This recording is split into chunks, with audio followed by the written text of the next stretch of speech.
you. Thank you. Thank you.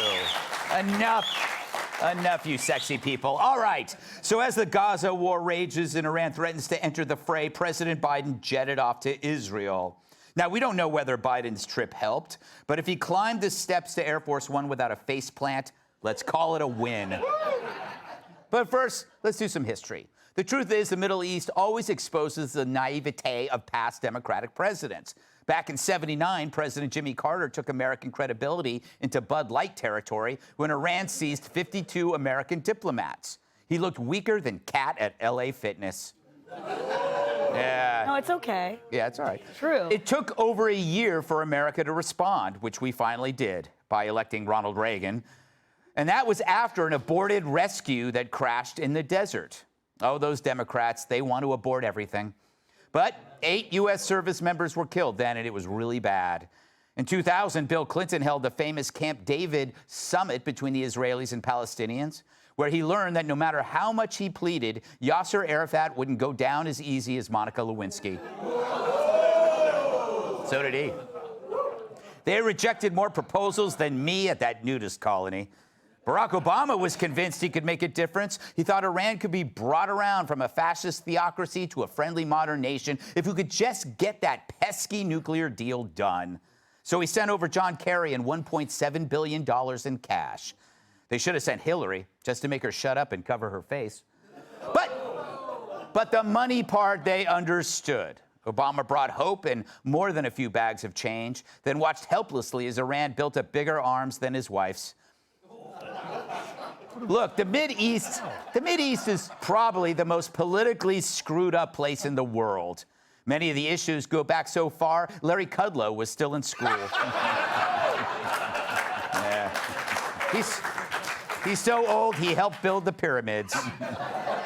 He supervised. In fact, the Old Testament, Quran, and the Torah each have a verse where Abraham says, "Wake me up when you people get your together." But one of the basic reasons we care about this place is a single word, and that's oil, especially for Gavin Newsom, who smears it on his hair to trap seagulls for food. The truth is, no matter how much green talk we hear from the likes of AOC, the technology to run the world on butterfly farts just doesn't exist yet. If she had her way, we'd freeze this winter as she stays warm in her Tesla.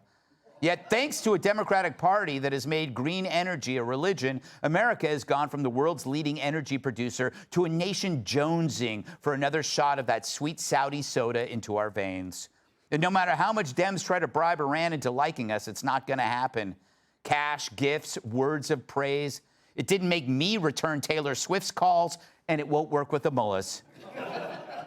Which brings us to the present. Biden offers $6 billion to Iran in exchange for American hostages. That Hamas seizes more American hostages right afterward. Like stairs, speed bumps, and sandbags, Biden never saw it coming. But even Helen Keller could connect the dots. She's been dead a while.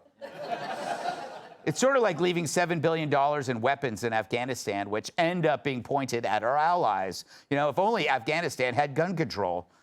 But I think they call that cause and effect. I guess they don't teach that in gender studies classes.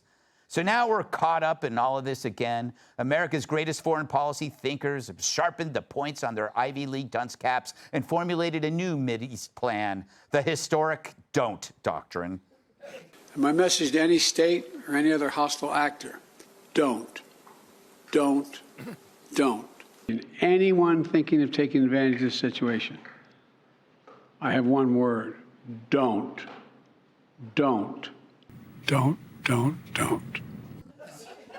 I guess Biden's speechwriters have him down to one word now. At least he can remember it. Worse, when referring to the hospital carnage, he calls Hamas the other team. Based on what I've seen, it appears as though it was done by the other team, not you. The other team, like it's pickleball. How diplomatic. I guess it's an improvement over calling ISIS the JV squad. It's always the Dems. Now it's been said that foreign policy is picking among the least bad of your choices. And with Zombie Joe in charge, there's more bad choices than the Taco Bell dollar menu. But time for some credit where it's due, because you know who actually moved things forward in that department? That's right, the great Satan Donald Trump. And over there, you know, that's a compliment. Who was the first to actually meet with the little rocket man in North Korea? Before that, who had we sent? Dennis Rodman? You know, while the left was screaming that Trump just had to be a Russian agent, guess what? We had no Russian wars. And while they were shouting that his son-in-law, Jared Kushner, had no experience in foreign policy, it was Trump and Kushner that brought in the Abraham Accords, which normalized relations between Israel and some of its Arab neighbors. Of course, normal is now a relative term, like woman. The left couldn't believe it. Donald Trump, the diplomat? What would the UN say besides lesbians can have penises? If you'd watched the show, you'd know. It was also Trump that made America the greatest energy-producing nation on earth, giving us the leverage over the Middle East to try to change things. That tilted things in our favor faster than Gerald Nadler getting off a seesaw. And Trump had Iran so scared they offered to take John Kerry back. But of course, the geniuses in the Biden White House had to blow it all up. We're back to trying to bribe Iran into behaving again. Hey, it works on Joe Biden. And we're back to buying some of the dirtiest oil on earth from some of the dirtiest regimes on earth, like Venezuela, and also Saudi Arabia, whose leader, Prince Mohammed bin Salman, made our Secretary of State sit for hours before blowing him off. All while Palestinian leader Mahmoud Abbas announces he won't even meet with Biden when he arrived in Israel. Fortunately, that won't keep Joe from trying to shake his hand anyway. This president's foreign policy is falling apart like the Patriots without Brady. True. Hey, you think maybe Dennis Rodman is available? Because, boy, do we need a rebound right about now. Let's welcome tonight's guest. He employs a staff of 20, and that's just to help him pick out a tie. Host of Making Money on Fox Business, Charles Page. You've probably seen him sitting on a stack of gold bars. Host of Kudlow on Fox Business, Larry Kudlow. Like the Speaker of the House, old white men fight over her, too. New York Times bestselling author and Fox News contributor, Kat Tiff.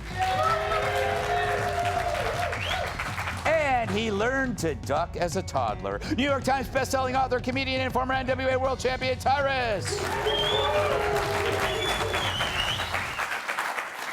Charles, by the way, congratulations on your new book. It's called Unbreakable Investor. Look at that snazzy cover. Thank you. Yeah, I'm going to read this tonight in the hot tub with Larry. Larry should read it to you. Yeah, oh, my God. I've had that fantasy. Charles, where do you want to go with this? Give me your thoughts. First, as you're going through it, it just struck me. I think we're misinterpreting when he's saying don't. I think he's trying to tell everyone around him he has to go to the bathroom. Really, it's like, someone get me. I have to go to. Like, they say you can't say do because it sounds too obvious. So Yeah, don't. Yeah. I was thinking about Clint Eastwood the whole time, like, you feeling lucky, punk. Like, it wasn't quite the same, but it was, feeling lucky, punk. Yeah. But he never said Iran. Yeah. That's the thing. You used the word naive and not naivete. If Hamas steals the stuff we send over, we're going to be upset. Yeah. As soon as it gets here, it belongs to Hamas. Are you kidding me? Don't be stupid. Let's have an honest conversation about this. First of all, why did you go? You did not have to go there right now at this present time. Israel's got their hands full. Yeah. Right? They really did not need President Biden over there. Yeah. It's always the public relations department of the White House that dictates what happens. Yeah. It's like when you have relatives that decide want to stay for the weekend, but you got a tough Monday ahead. Yeah. You don't really need them to stay on the couch. That's a terrible analogy. Larry, all right, you work for President Trump. How do you feel that administration would have handled this differently? Is that too unrealistic a question? Or? No, I mean, look, I thought your intro was fabulous on this point, and I think it's a really important point. When Trump left the White House, there was peace in the Middle East, and there was prosperity in the Middle East. When Trump left the White House, Iran was broke. And China wouldn't dare to buy any oil because Trump laid down a marker. When Trump left the White House, the Middle Eastern Gulf states were aligning with Israel instead of attacking Israel at every turn. He also put the embassy in Jerusalem where it belongs. He would never have allowed the kind of retreat from Afghanistan, which is probably what started this in the first place. And Putin would have never dared to invade Ukraine. That's what helped start this in the first place. So the differences are stark. And one of the worst parts of this entire Charles, turn off your phone. I'm so glad that wasn't me. Someone was trying to order the book. I'm sorry.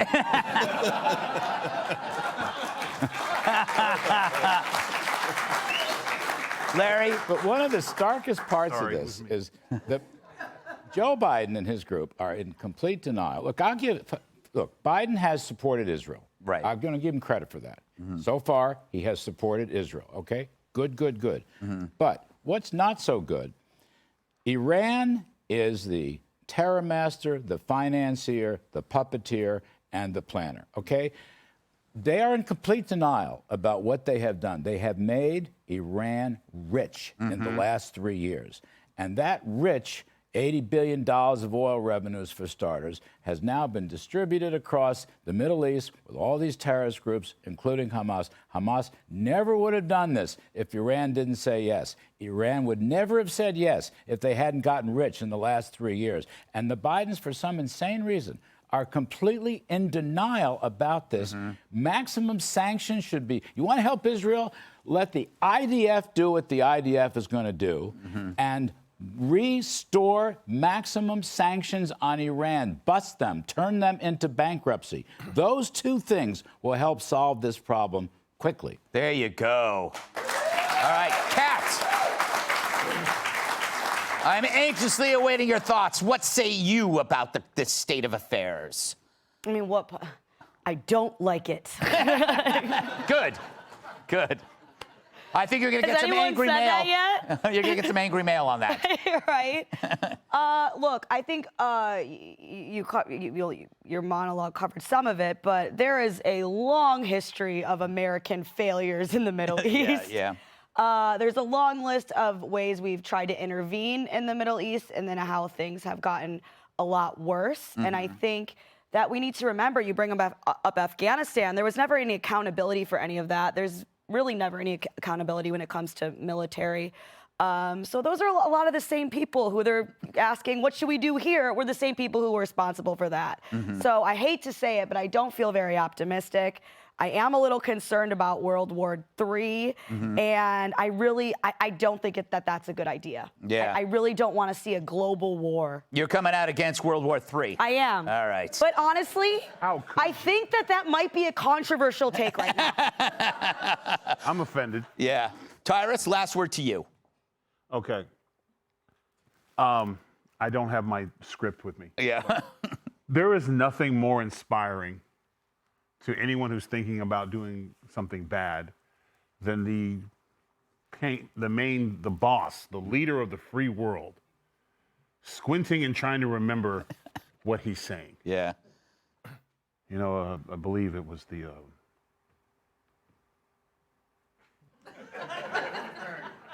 Don't.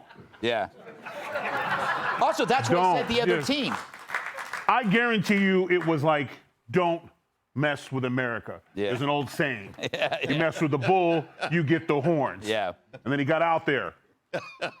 Don't. Don't. And he keeps telling the same stupid story. Okay? Look, I'm a comedian, Kat's comedian, you're a smart ass. Sometimes you tell a joke that you think is phenomenal, and it's not. Yeah. You don't go back to it. Yeah. He keeps telling that story of that one time he was in Israel, and an alarm went off. And he's, what do we do? What do we do? And this lady came out of the mist and the fog and said, it's going to be all right. And he was like, how can you say that? They're going to be shooting missiles at us. Because we have nowhere else to go. We have nowhere else to go. What in the blue does that mean? Was anybody inspired? Then it was like, we've got nowhere to go, yes. Yeah. I'd be like, we've got to do something. We're stuck here waiting to get missiles dropped on us? Yes.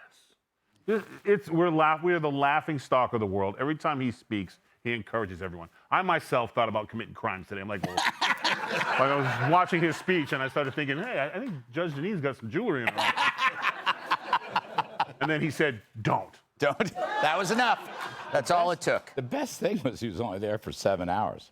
Because they tricked him. They said, Mr. President, it's been 2 weeks. Oh, I got to get back. All right, we got to move on. Hey, Sean Hannity here. Hey, click here to subscribe to Fox News YouTube page and catch our hottest interviews and most compelling analysis. You will not get it anywhere else.